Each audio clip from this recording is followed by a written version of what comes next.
Welcome to Cut Daisies and Unicorns, and here we are, Season 7 still, and I think we are currently on 77? Episode number 7. 7. We just need another 7 and would be super lucky. Jackpot. Bing, bing, bing, bing, bing, bing, bing, bing, bing, bing, bing, bing, bing. Yeah, the jackpot, that $1 billion lottery thing that was happening. I think. Did somebody win yet? Yeah, somebody won it out in California. Oh, there you go. Apparently somebody was already throwing out a conspiracy theory on it because they're like, you know, when they got the call versus like, I mean, so they're like, it's set up the person who actually won it. I'm like, I haven't followed the whole thread of conspiracy, but they believe there was a conspiracy. Huh. Somebody does. Yeah. So there's that, but somebody has a windfall right now of money. Lots of it. Money. Yep. You know, it's like have you ever seen the curse of the lottery winners?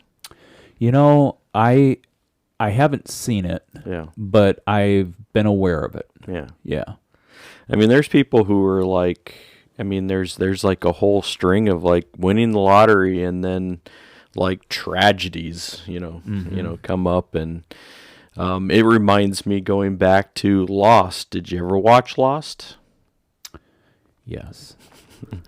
So Hurley, right? I mean, he played the numbers that, that ended up getting him, onto the island, right? So he played these mysterious numbers. He hit a jackpot, and then like whole bunch of tragedies came up. So yeah. It just reminds me, like, and apparently there's a history of it. Like you go back to major lottery winners, like multiple millions. Yeah.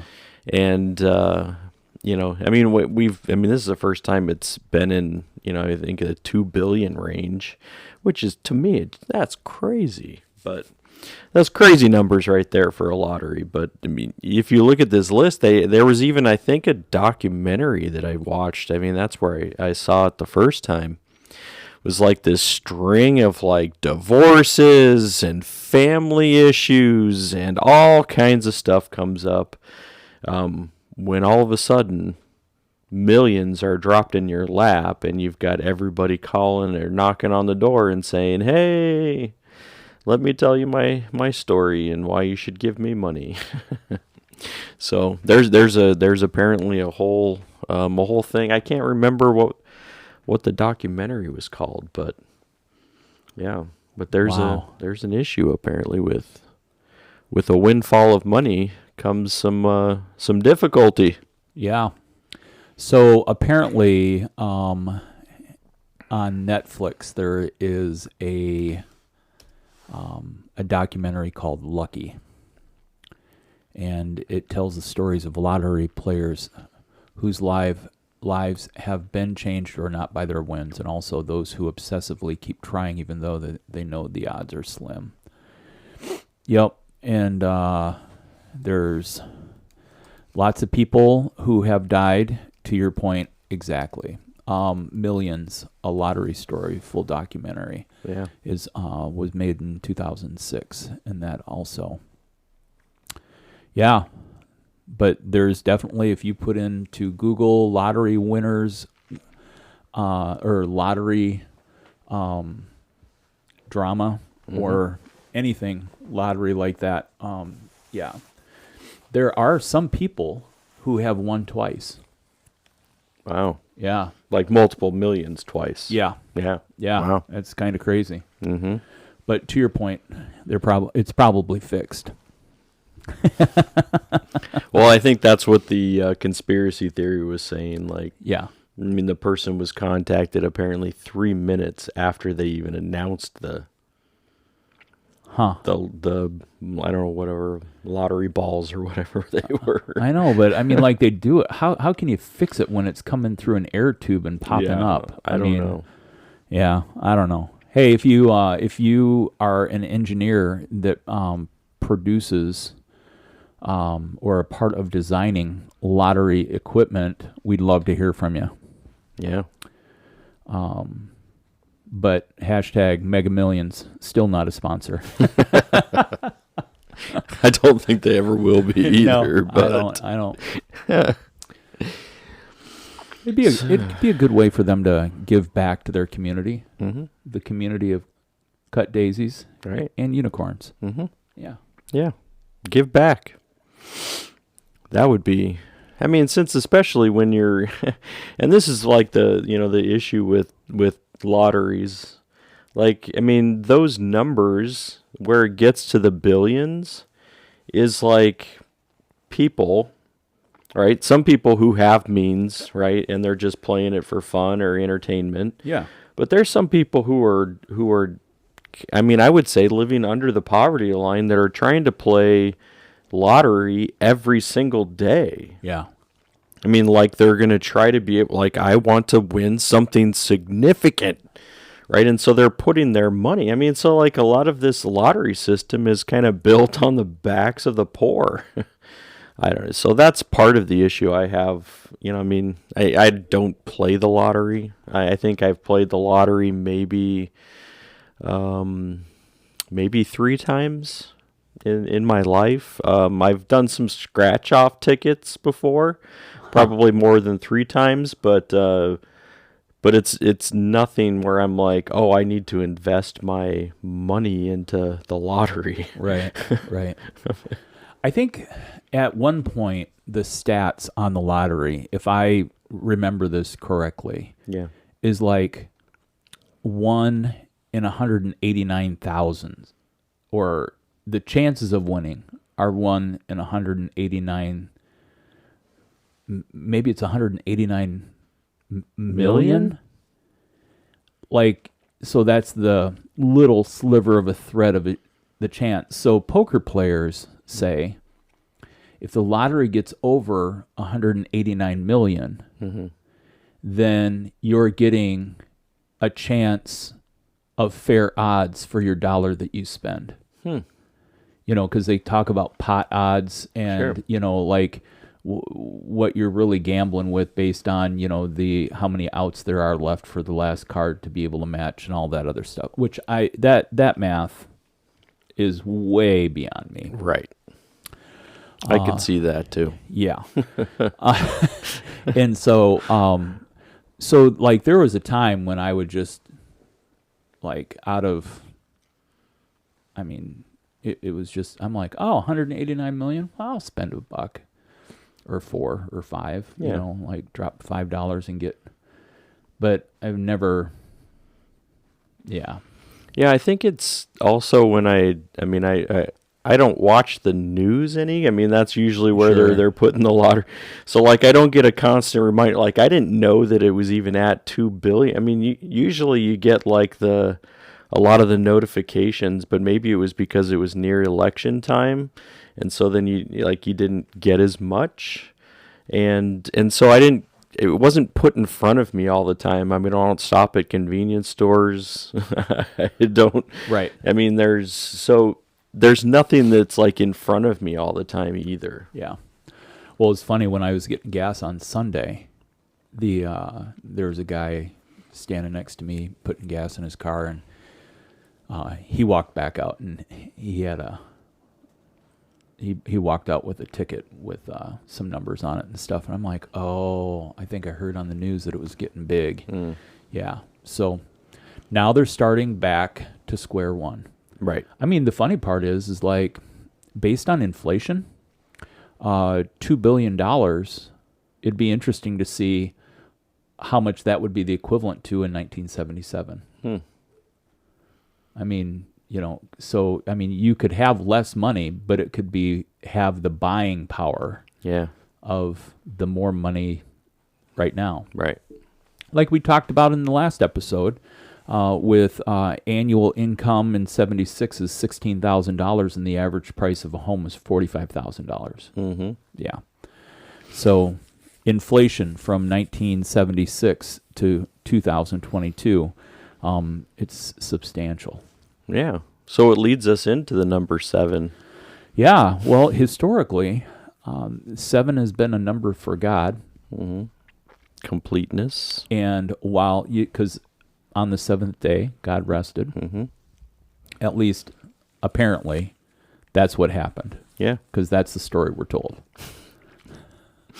Right. I mean, but there, like the seven, then it seems to be that, I mean, out of like ancient times, you had like the seven wonders of the world, right? And Yeah. I think there's the natural wonders and then there's the man-made wonders.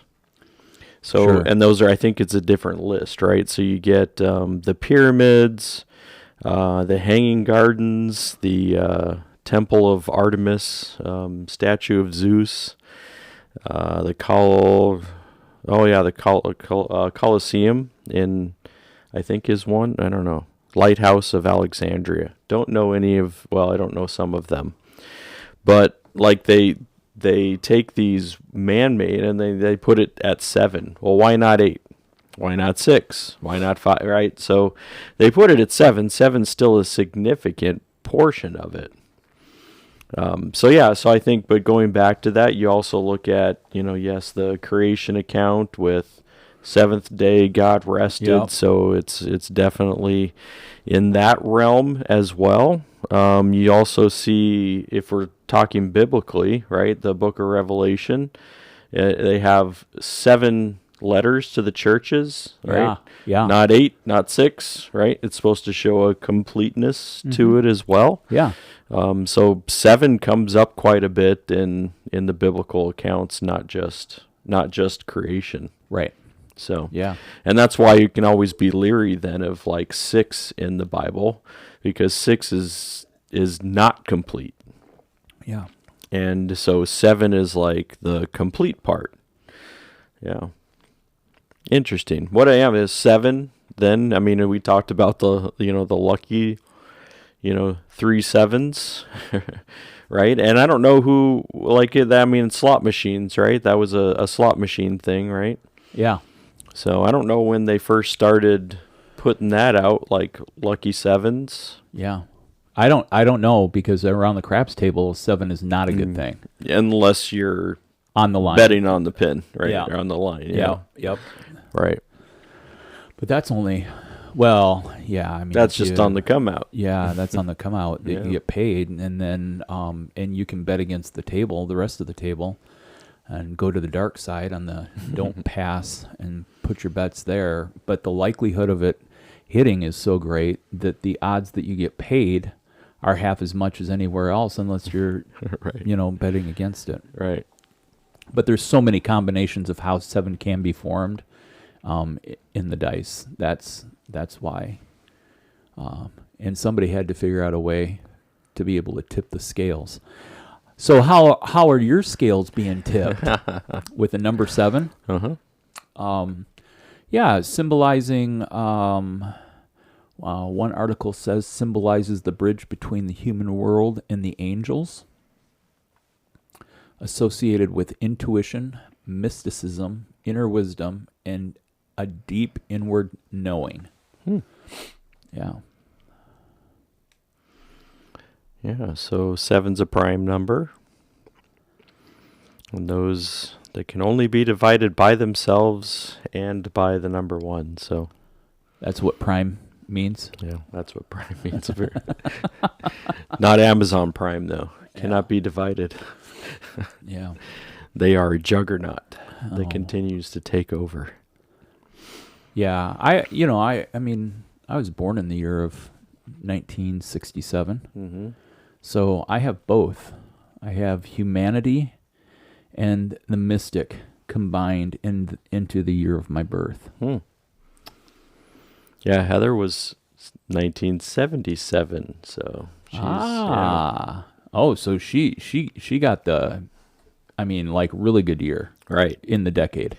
Now, if she was born just like 5 days earlier, she would have another 7, Really? right? But Wow. she's an 8. Yeah. 8-5, Eight- 77. 8577. Wow. Right. So that's magical. Yeah. Yeah. Mystical, So, mystical, magical. magical. We want everybody to listen to the sound of our voice as we lure you into the universe of the mystical and the mythological, the magical, and just know that everything's gonna be okay. Mm-hmm. So the number 7's more prevalent in nature than in most of us realize. There's 7 oceans, 7 continents, 7 vertebrae in the neck. Yeah. 7 layers of skin. I don't know how you figure that one out, but I don't know. 2 outer and 5 inner. Ocean waves roll in 7s. The rainbow has 7 colors. Sound has 7 notes. There are 7 directions. The Jewish menorah has 7 candles, which would make sense going back to the biblical stuff. There are 7 holes in your head. Go ahead and count them. 1, 2, 3, 4, 5, 6, 7. 2 ears, 2 eyes, 2 nostrils, and 1 pie hole. And 1 pie hole. Right.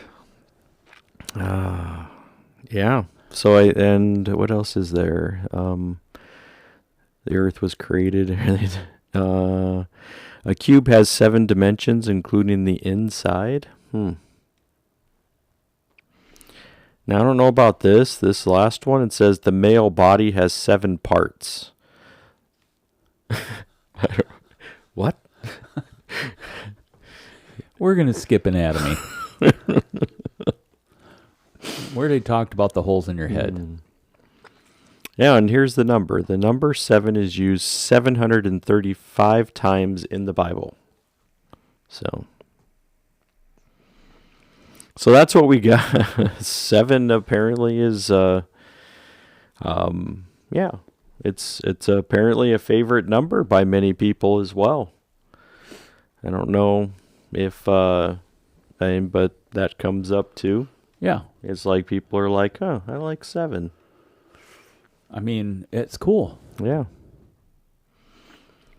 Now, is it lucky? I mean, you were born with the 7. Yeah, I just dive into the mystical side of that, Mm-hmm. and you know, yeah. Yeah. All right, so where are we going today? So I know we talked last episode about Yeah. some things, unless you had something that we were going to first. I don't. Yeah. No. Okay. I mean, so we can dive right in. You can Did you have any resolve in your contemplation? about status? Yeah. No, but I did have conversations about it. Oh. Like I spent some time talking because I think after our podcast I was on a date with my wife. Yeah, and nice. So she's like, "So tell me about the podcast today." And I was like, "So we talked about status, and I Yeah. just talked about how, the same stuff that we mentioned, that it probably plays a lot more into who we are than what we would either predict or imagine. Yeah. That we actually are spending much more time in our lives digging into and probably even chasing some status things. Yeah.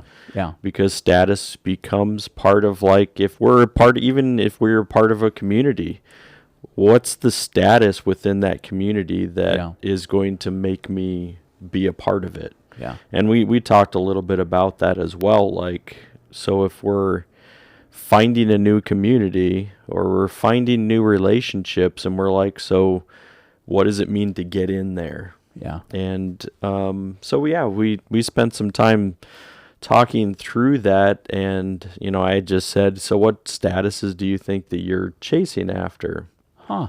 And Great question. Yeah. Great conversation. So I mean, it was, and and she identified some, and then she's like, well, what about you? Like, yeah. And I'm like, well, Yeah. again, this is where we're uncovering these things. We're also saying, like, I mean, you can pretty much say, like, anything that I'm going after, there's going to be a status somewhere. Yeah. Yeah. Whether it's going to be, like I said, hey, so if I'm in a particular group, sometimes the status is like, I don't really want to associate with them. Right. And so what do? You're like, I can be standoffish over here because that's, but that's still the status. Like, I'm shooting to be obstinate here. Yeah. I'm shooting to be this. And so if they can identify within this little community, like, oh, that's what he's doing. I mean, like, it's still a status. Yeah. I mean, and we talked about the whole image itself, right? Our image that we're trying to be able to put out into the universe. Yeah. Right? There's an image that we're still chasing. Yeah. Right? I mean, you talked about your uniform. Yeah. And I brought that up with Heather, and just, kind of talked about even how, there's a lot of like people's presumptions about like, well, if you're this, then this should be your uniform. Mm-hmm. This is what you should look like. This is what you should act like. And there's some of those presumptions then that also can be destructive. Yeah. Like, so if you're this, then you should be this, or you should be, and so, like a lot of that false kind of narratives that get built up within community as well. Mm-hmm. Yeah. So lots of stuff that discussed, but I don't know if I've necessarily come to, a conclusion on every piece of status that I'm trying to chase. So. Well, I feel like at the podcast last week, which for those who are grabbing on to episode 7, just back up one, and then you'll get a full dose of us picking at the scab of status. Probably fueled by the work of Elon Musk and his acquisition of Twitter, and then wanting to charge for the blue little check mark of official, that you're officially you, as people do use that platform to influence others, and which can move into a revenue stream if you have the followers and stuff. A lot of people say that you won't get rich doing podcasts unless you were famous before. Right. It's because of people having a broad base to be able, to drive those numbers and stuff. And right. we've proven how slow you can build an audience.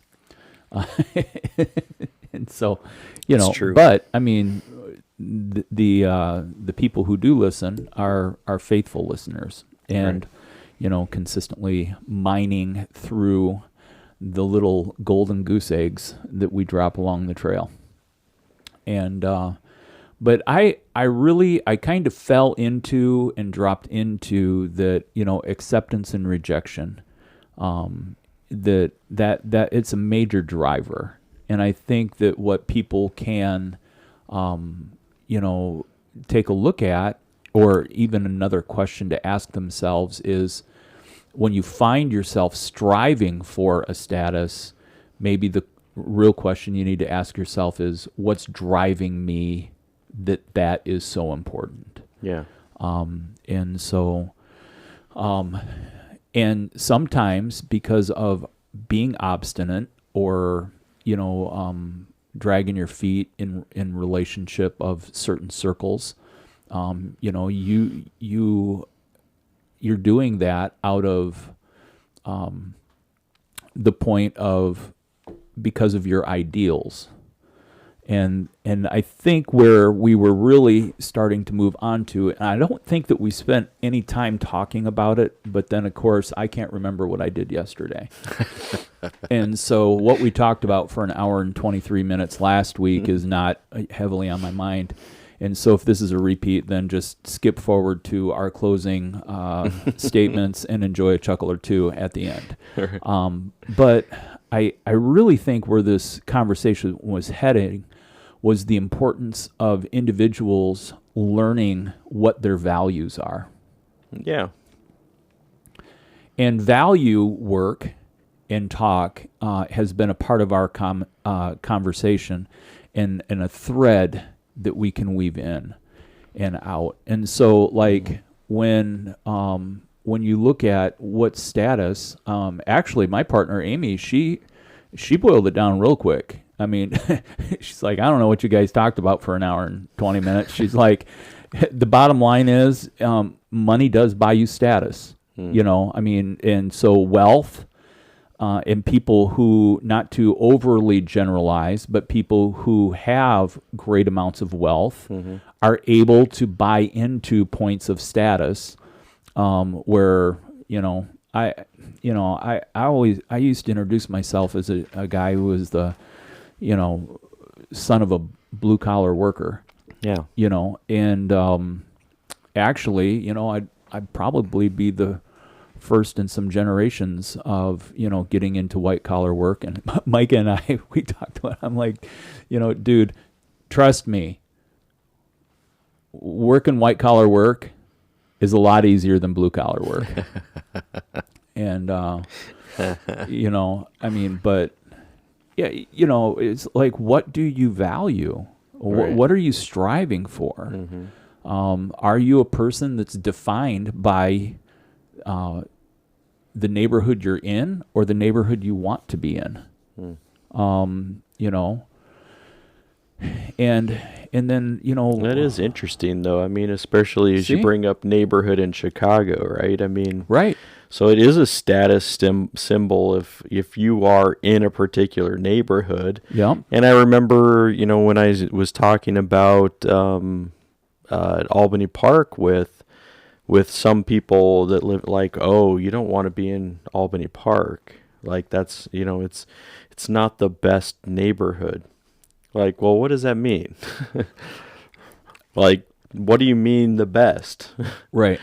So there's already the, like, well, if you're in Lincoln Park, if you're, you're in North Center, you're in, then you're looking at high quality, even public schools, get better. Like, and you're like, so is that, I mean, is that fair? Right. I mean, is it fair to be able to say like all Chicago public schools are not the same? Like you're saying that the level of education is going to be different at one versus another. Yeah. And should that be the case? Yeah, I think then what you're tripping over is, and I have the words of my own father coming through my head right now, and the reality is life's not fair. There you go. I mean, you can argue for fairness and not to be like a big storm cloud on a sunshiny day, but I mean, in all reality, there's nothing fair about life. Why do we call it old money if people are from the East? Well, it's old money because that's the part of the United States that was settled first. The Industrial Revolution was based out. Why? Because of the shipping, and how things could be transported. And, and there's just old money. Generational wealth. Generational wealth. And as much as generational trauma can be passed down, there are people who have accumulated so much money that no matter what they do, they can't spend it all. And it's passed down from generation to generation to generation. I do think another not fair thing is, I really think it sucks that the government divides up inheritances for the inheritance tax. I think that's crazy. Yeah. If you already paid taxes on it in one lifetime, you shouldn't have to pay for it on your death time. Right. That's the just death tax. Yeah, exactly. Oh, you're dying? Well, we'll take 50% of what you leave over $250K. Right. Or I mean, like really? I mean, yeah. So, but and then if you do find a way to give it away, we're also going to tax the people who, because now their income has gone up. Yeah. So we're gonna tax them. We're gonna tax the person who's dead. We're just gonna tax everybody. I'm standing in line. Take my money. Yeah. But yeah, so I mean, you think about that, and you can so I mean, and that's just one thing as far as like neighborhood. Where do I live? Yeah. House. How big of a house do you need versus, what's sustainable? And so then there's that. What about vehicles? To drive. And I mean, there's a pragmatic approach. Is you should, like me personally, I would like choose a vehicle based on I don't want to have maintenance done all the time. Right. And when you're doling out $75 to $100 an hour to some dealership, I mean, holy cow, it just adds up. So like, there's parts of really is a newer, nicer car. Is that about a status, or is it pragmatic in the application of how the car is being used? Yeah. Well, it's still the same. I mean, if you're looking at vehicles, right, you're also looking at so some people try to move in a way of green technology, right? So I'm going to sell my 2020 or 2021, 2022 vehicle because now I'm going to go and buy green. Like, I'm going to get an electric car. And you think that that's somehow saving the environment. Like, actually running your car, till it's, like that would be more green than for you to be able to continue to put out more cars that you're not going to, so like, what is really the thing with this? Like, so you can get a vehicle that's, like, hey, like, I have come to the end of this one. It's gonna die. So where should I move to next? You can have those conversations and say, so is there something that's practical, or is there something that you're like, oh, I want this, right? I mean, you're like, so is it really like, the vehicle issue? Like, you're still, I mean, if you have the means, you're going to be able to continue to upgrade. Yeah. And some people are early adapters. Right. I mean, so like, I remember the first Prius I ever saw drive in the parking lot at Gloria Day. Yeah. And, Mr. Miles is, I mean, in his eccentricness of himself, I mean, and I think in his collection, he also had some kind of roadster convertible kind of thing. Yeah. So he enjoyed vehicles, but he was an early adapter in that while people were wondering, hey, is this even going to work, and how is this going to work? He just really believed in that vehicle. And so, I mean, that's cool. And, I think for people who are asking the question, gosh, I do chase status. So I would just say, maybe you just need to sit down and start doing some writing on what you value. And so, and we've had those conversations in the past, but, do you value quality time with your family? Well, if you do, how is that shown in life? If you have to work so much to be able to have the things you have that you don't spend time with your family, then, you can't say you value family, but, not be there, Yeah. So is that the place to start then with your values? Is that you're going through and saying, I'm trying to determine what my values are. Do you start with the ideal? Do you start by saying, these are the things that I, are perceived value? Like, I feel like I hold this, and then you go back and evaluate? Like you say, family's important, but I spend, less than, 5% of my time with family. Like, is family of value then? Right. So if you're starting with do you go in reverse? Or do you say, I'm going to go with my perceived value and then I'll go back and evaluate? Or do you say, this is the real, right? Well, if I'm actually looking at how to determine what my values are. Where's my time spent? Where's my money spent? Yeah. What else? Time, money. Yeah. I think time and money then gives you something to chase down. If you do go through your checkbook or a bank statement or your credit card statement, if you do it on a card and then pay it off, once a month or whatever, you can group different topics together, Yeah. So if I were to say, well, I really value homemade meals and sitting around the table eating together. Well, that's cool that you say that. Right. But go through your checkbook and see how where are the debits coming out for fast food, eating out, and those kinds of things. And then you could say, well, relationships matter. Okay, well, how do you gauge that? Yeah. And then you look to your calendar and clock out, how much time is spent, whether it's in the holding up or continual cultivation of relationships that you have. Yeah. Or are you the adventurous type that you're looking for new relationships that are strengthening and building both ways, and that kind of thing.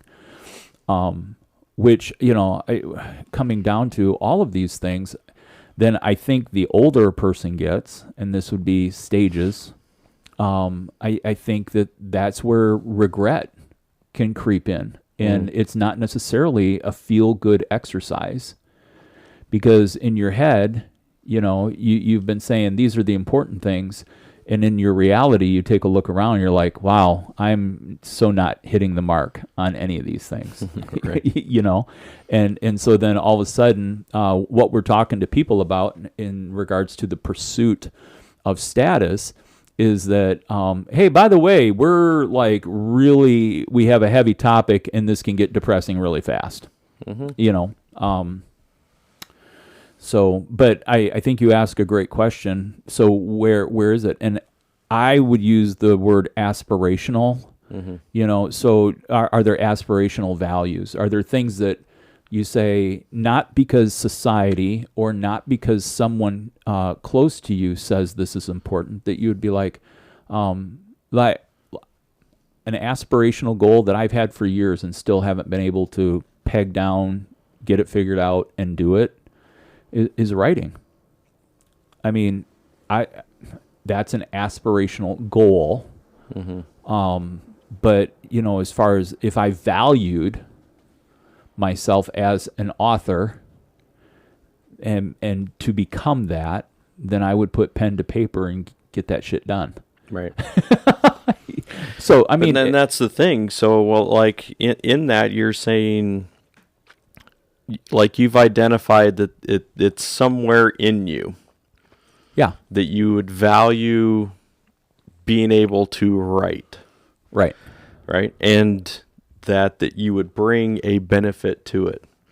But then there's some reason, right, that you're like, but I haven't done it yet. Oh, I'm just spread too thin. Right. Yeah. So then if you're saying, but I do value, I know that it's in there, I know that I can't. So then it's just like, so what's it going to take for you to get there? Elimination. Right. I mean, not me personally. Don't eliminate me. Right, but elimination in your life, like, you're going to have to say, like, yes to some things and no to the other. And yes would be, if this is a value, right, then I'm going to have to, there's a priority. Yeah. And actually, one of the huge traps for me would be media. I mean, just flat out, downright, I get home, I've been on my feet for 10 or 12 hours, and meal needs to be fixed, or there's leftovers need to be warmed up. Yeah. And then it's, sit down and watch TV, where in a different era of time and that wasn't around, then there would be more of an inclination. But some people enjoy sports. They enjoy playing sports. They enjoy being active in sports, and things like that, and they value that. Right. All right, cool. And I truly, no judgment. I mean, that's the thing about this list. It's your list. It's not picking up and saying, "Oh, so what do you value?" Yeah. Because I remember even thinking, going back to, I was in Boy Scouts for like 2 years or 3 years, somewhere in there.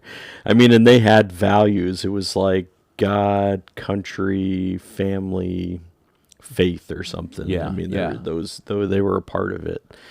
And it was like, so, and going back to that, and I think that because the Scouts were a big part of those, many throughout the years have been a part of the scouting system. And they're like, well, these are still the value. Like, are they, though? I mean, that's where you have to go back and do a checklist of like, well, what are the actual core values? Right. I mean, so there's people who are saying, we put, God first. And I'm like, well, what does that mean? What does it mean for you to say I put God first? Is it because, like, this is what you're expected within a certain community? Like, I have to say God's first? Like, and what does your life actually dictate? And is that going to be different? Yeah. Because I suspect that it probably is. Well, and that, again, we often are our own worst critics. We're going to, there's an internal voice within ourselves that we're going to be harder on ourselves. Sure. The other thing that's always interest me is we have our inside perceived of who we are and what we are, and then there's the outside perception of how we see ourselves and how others see us. And then to go back to our Halloween episode, or how we're projecting ourselves that we want others to see us. Yeah. I just think that there's a lot of waiting, or it's almost like seaweed, that you're in the sea, or you're in a lake with a lot of, green vegetation growing, and you're just kind of clawing your way through to be able to come out and figure out, like, who am I? Who am I really? Yeah. And that's part of, I guess, the murkiness then, right? Sure. Is that a good word for it? Yeah, Murky? Murky is a great thing. It doesn't seem to be like bright rays of sunlight shining through, making a way of the path, and so, and I think that when a lot of the things that you've brought up too are tied back to tribalistic processes within the human mind. Right. I mean, it's very dualistic mindset of, hey, so based on status, we are the right people. Mm-hmm. Those people over there are the wrong people. Right. That neighborhood over there is good. This neighborhood over here is not good. And it's that division within humanity. And why is status important? But that's where I come back to rejection and acceptance, is that people want, most people like to be liked, Mm-hmm. and well, the tribalism brings in, of course, we just came out of the midterm elections, right? Right. Lots of tribalism there. Yeah. Lots of different things going on in political seasons that don't normally get carried on. I remember I came across a neighborhood post this morning that says, hey, so now that voting's over, can we go back to being neighbors? Yeah. And that's kind of, whether or not, I don't know what their political leanings were, but it was like, so your person won, your person lost. What are you going to do with it? Right. And it's the same thing. I mean, it goes back to a lot of that, even in, Other areas, so like your sports team won or lost. So what now? Right. What does it mean for you now? Well, if you're in a state where you can place bets, then you either have the money that back that you bet, or you lost the money. And Right. we were talking about, earlier in this podcast, we were talking about the lottery and just different things like that. So, I mean, it depends on, what are you going to do with that? But I think it's the more that we're steeped in tribalism, the more that we're going to we're eventually never going to find an end to it. So like, yes, there was an election. Well, that can't, like this guy, can we get back to this now? Can we? And I think that we're moving to a position where it's going to be like, no, we can't move back to that. Yeah. Like, I'm still stuck here. Yeah. My person won or lost. Like, they lost. So now I've got to fight even more. Or my person won. Now we have a fight. It's the same. Yeah. If you're looking at the acceptance speech or the concession speech, right? And a lot of them can be the same. Like, hey, we're still going to fight for you.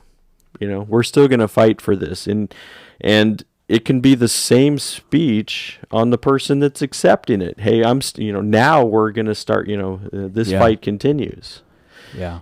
So it's the, how are we viewing life this way? Where everything's always a fight. Like, and if we're not fighting, are we never trying to win? And what does winning look like? What does it mean to be successful in whatever those areas? Successful in politics, successful in religious circles. What does it mean to be success? I mean, so you're always looking for the success thing. Yeah. And is that going to be the thing? And if you're driving these people into more of the tribalism talk, like, there's never going to be an end. Right. Yep.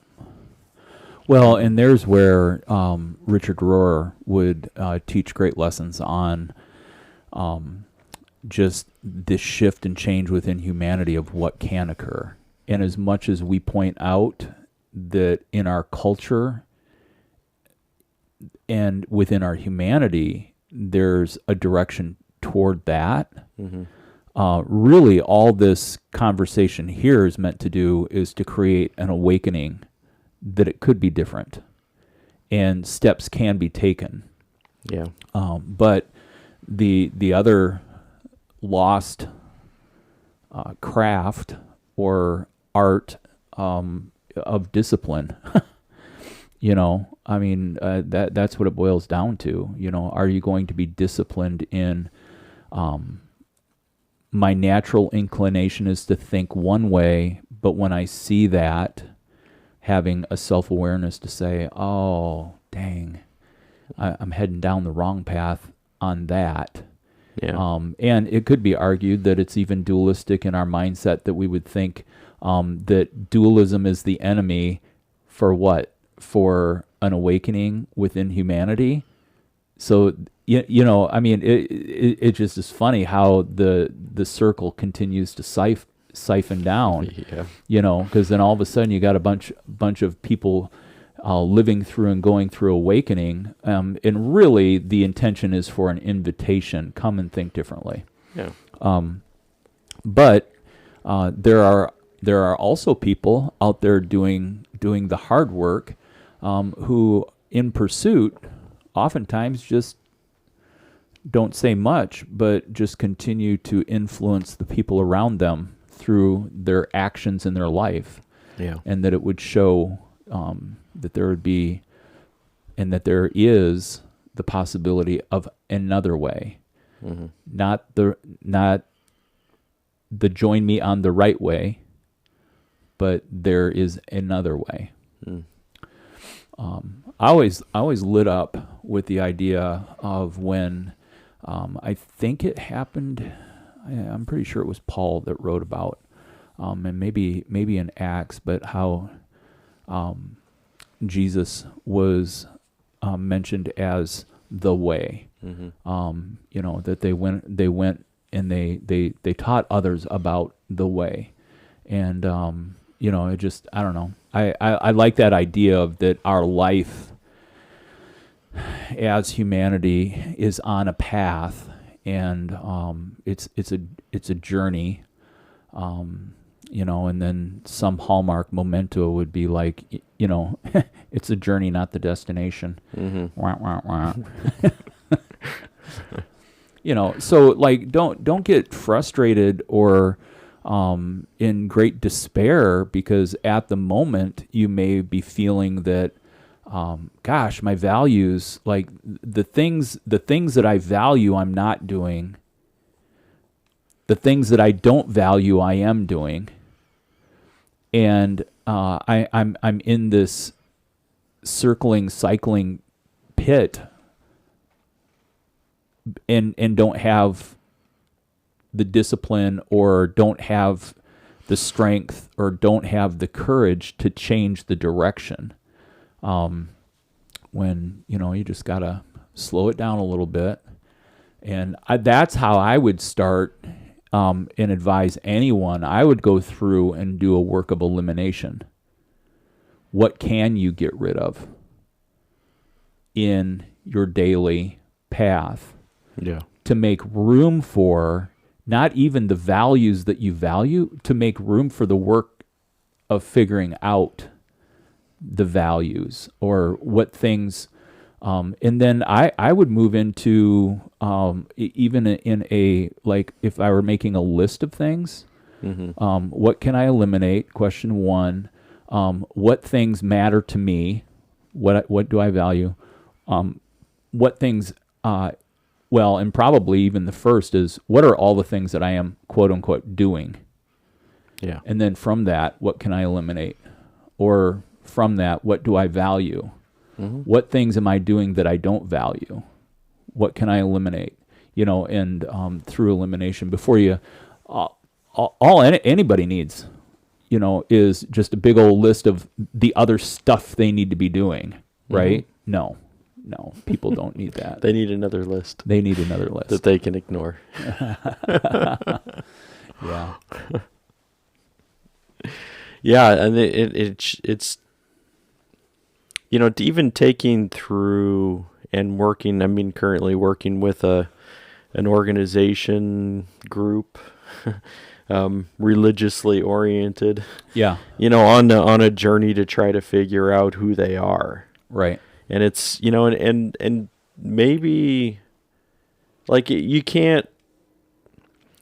Oftentimes in those situations, with a business, a corporation, it might be different, because you don't see individual necessarily, unless it's like the CEO. Sure.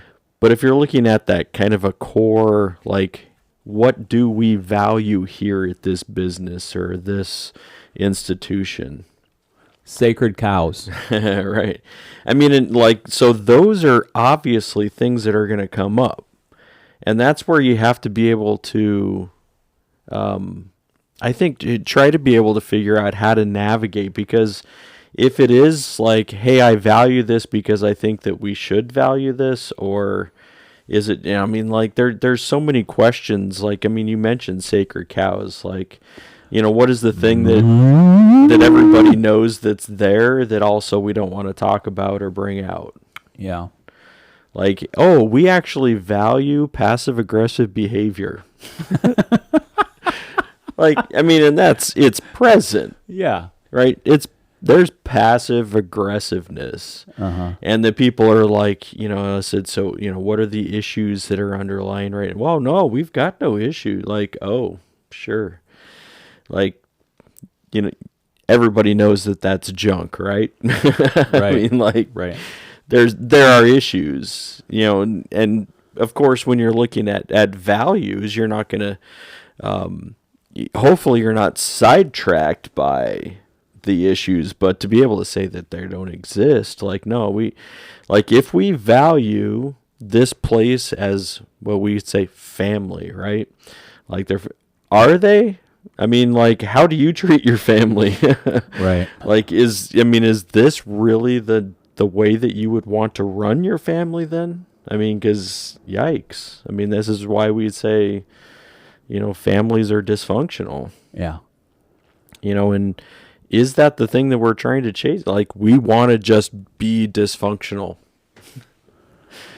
No, that's dumb.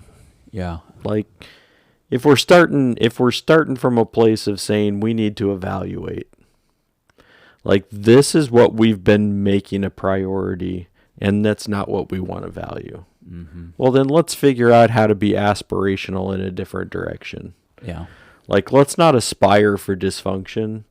Let's try to aspire to something that's functional and healthy and good and, Yeah. I mean, and it's the goal of humanity, right? Or it maybe should be, is like, hey, we're looking for health and functionality and, some way in which we can learn what it means to live in the same blue marble.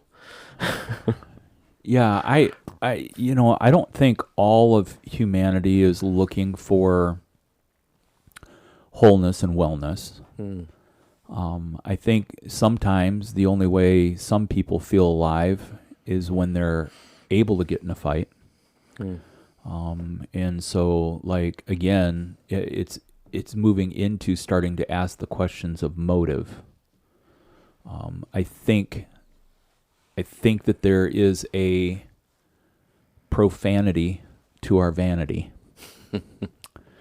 And it must be true because it rhymes. Well, I mean, there is just, when you talk about status, that's, it's our vanity, it's our ego, it's, and then what happens when you get to what you thought you wanted? Often, I mean, I spend a lot of time stepping on the bar and pushing it down. I still may trip over it, but at least it didn't disappoint me. Right. And so whether that's, through self-deprecation, in a self-presentation to others where you don't have status yet. But, yeah, and that's not to say, hey, take all your dreams off the shelf because they're not attainable, or take the dreams and let's deflate that balloon. It just what is the thing within that is motivating you into the importance of, and I think another probably good columns to be able to add to this journal list or this list of things to contemplate and work through is where are you drawing the lines on the differences between needs and wants? I mean, and I mean it just can go right down through the whole of life. What do you need? What are the basic human needs? And then versus what's in you that you want. And whether it's through acquisition or I mean, and that's where power and control end up becoming such a narcotic in itself. Yeah. Because if I have the power, then I can control. Or if I control, then I do have the power. Right. And,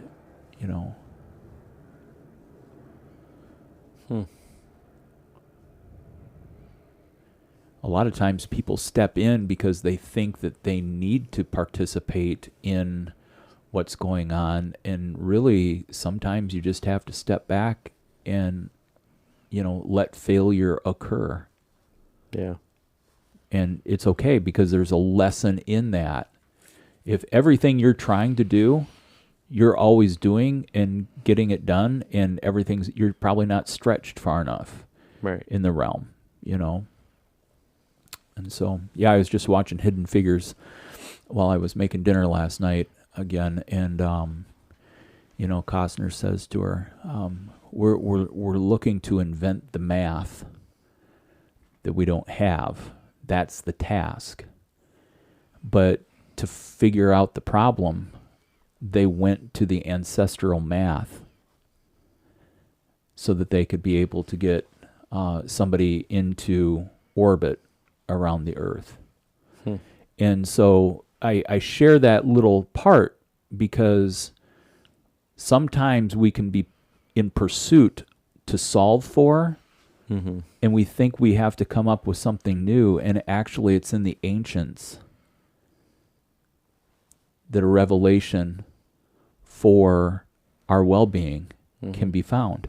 Right. And that can look, the source of that can come from a lot of different places. And so sometimes then looking outside of ourselves, like, because we always think, I have every answer, I just don't know it yet. Right? But there are some things that we need to look outside of ourselves on.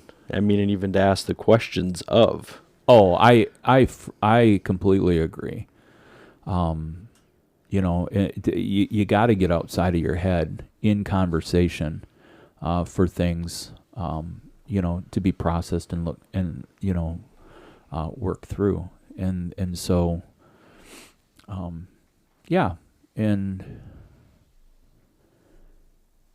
I think I even mentioned in the last episode, I enjoyed being a trusted advisor. I'm saying that past tense as a quote unquote being employed as that. But I also recognize that I'm not absent from being that in my current role of who I am. But, in being a trusted advisor, that's one of those things where, like, just because someone tells me something doesn't mean I'm a pass-through to my spouse. Right. Right? That's how you build trust. And, and if I had $1 for every time somebody said, "Oh, I didn't know you knew that," I'm like, all right, cool. I can go get a cheeseburger at McDonald's now. Now. You got to be trustworthy to be trusted, and that has to be tested. And that happens when people float information. They want to find out how long it takes to get back to it, for it to get back to them.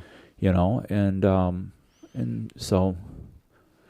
But I think that I was conditioned for that when I, was in my role as a pastor, and you have confidential conversations, and so they're confidential. That means that I'm not sharing them with other people. That's the idea of confidentiality, and so anyway. Yeah, I'm rambling. I agree. Some people have, I think that they assume, like, the things that, they tell me are going to be passed along. And I'm like, no. like, even if it's not within, like, a confession or whatever, like, they think that everything that, it means that I'm going to pass it along, like, to my spouse or whatever. Right. They're like, "Oh, I figured you knew that," like, to my wife. Like, no, she didn't know that because I don't tell her those things that are in. Right. Like, that's just not the way it works. So. Yeah. And there could be people out there who are like, I don't have a person that I can trust with what's going on inside of me. That's a hard thing. Yeah. And if that's the case, then I again, here's the part for your better health and well-being.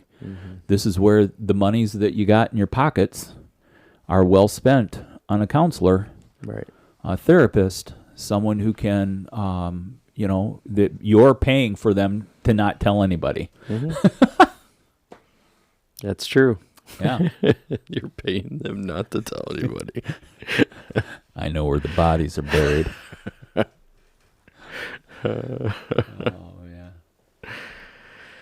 Yeah, so what's next in the unfolding of this? I mean, we identified at the end of our last conversation that there was a Pandora's box of sorts that were being opened in this whole conversation. What else is there that's attached that that we still haven't explored? I don't know. For me, the time that we've spent brings me to a place of resolve. It really was such a great question last week that now getting to sit with it, and to your point, having been able to talk, about it and with it, I think we boiled it down and, brought to point the very things that we were, I want to use the word grappling with last week. Mm-hmm. I think, if anything, I think that we've also come to a point of confession where neither you or myself would want anyone who'd hear this podcast to we don't want people to think, hey, everything's pretty, it's all sunshine and we're perfect guys. Oh yeah. And so, that's the part of what I come into this term of confession is that in that not perfectness, you and I both also have to take up the part of being okay with our own humanity. Mm-hmm. And I think I trip on that a lot. I want to be perfect. I want to do the right things in all the situations. But the reality is, and you and I kind of spoke of this before we started recording, in regards to life is messy. Mm-hmm.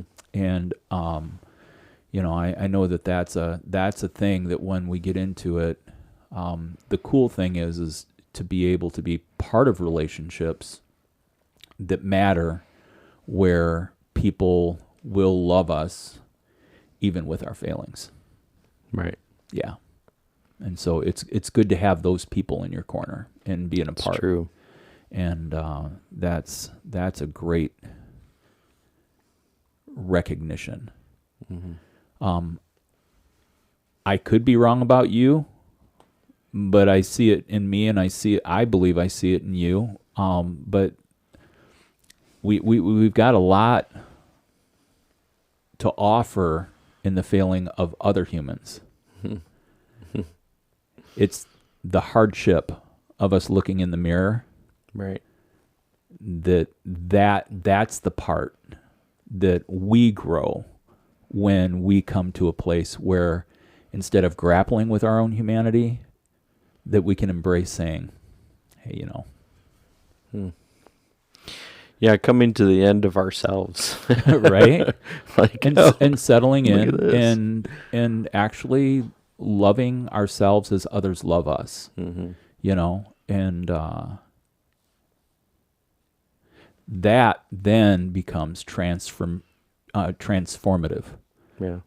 That's where, we transform as individuals, and that's what we're encouraging other people to do. Mm-hmm. And so I spoke it in the first person so that people who've gotten this far in listening would be able to say, oh, I am the hardest on myself. When I look in the mirror, I need to give room for myself to love myself like others love me. Yeah. And when I question, why in the world does anybody love me? It's because you're lovable. Mm-hmm. You're absolutely lovable. There you go. Out there. And so that's why I did it in the first person. Uh-huh. Instead of telling you what you should do. Right. Yeah, I ran across this this quote that kind of fits with, as we look at success. And it says, achieving success in life is not nearly as important as our definition of success. And I think that goes back to our value system. It goes back to the, status, right? I mean, if our status is if there's something corrupt within the thing that we are trying to achieve, it turns bad, right? And that's why evaluating in the process and being open to saying I'm going down this path. I'm receiving things that are putting me in a direction of defining success that's probably not good or healthy. Now it's time to fix it. Now it's time to bring some other people in who might be able to help me correct. Yeah, absolutely. So, no, that's good. All right. So, money.